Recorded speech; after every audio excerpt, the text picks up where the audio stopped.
Base. Well, I don't know what your day has brought, but if you've been stuck inside like we have, let's take you outside. Why not? We're just waiting for them to light up the State House because you know it's going to be rainbow colored tonight.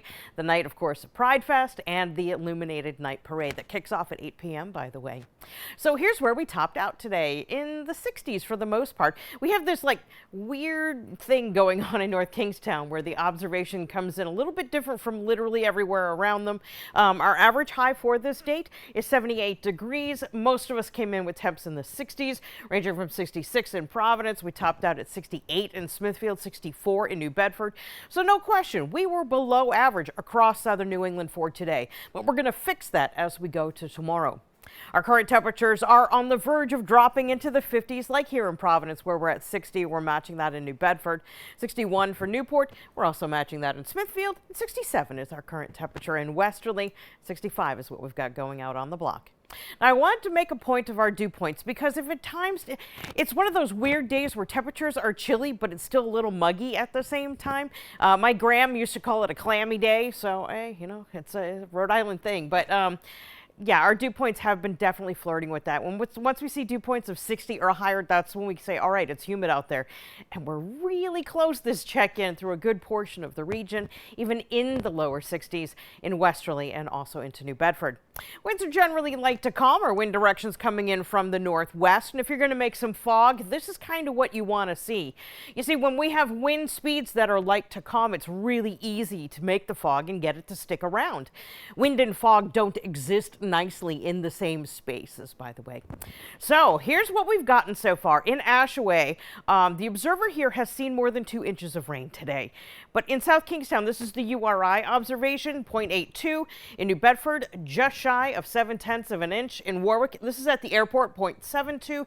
North Attleboro, 0.61 in the bucket. And Woonsocket, just over half an inch of rainfall. And we're going to continue to add to this as we continue on through the day today. So satellite and radar showing the rain moving through, and some of it is locally heavy at times, and of course we've been tracking thunderstorms. Although right now we seem to be getting into a little bit of a break.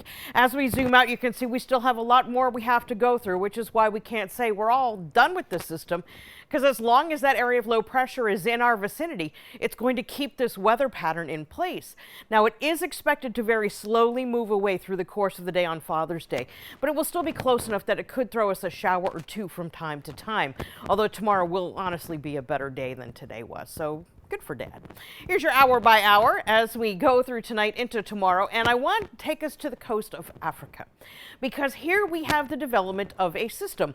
Now, this is weird. Not the fact that we're developing a potential hurricane system, a tropical system rather, off the African coast, but it's the time of year that this is happening. This usually doesn't happen until July or August, but because our warm ocean temperatures are so much warmer, it's an anomalous year, so much warmer than average. We're starting to see this kind of development in places where we don't usually see this kind of development. And by the time we get to the middle of next week, we've got a 70% chance of seeing full development of this system. So how about them apples? With all of that said, here's what we've got for tonight. Showers, fog, chance of some thunderstorms. Temperatures are going to be in the 50s. We're due to bottom out around 58 for our overnight low.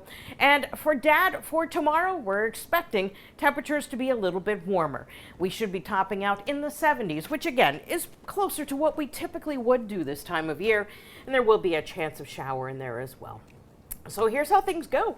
We're going to see another chilly day for Tuesday, but at least as of now, Tuesday is looking to be mainly dry, and we start the summer season on Wednesday.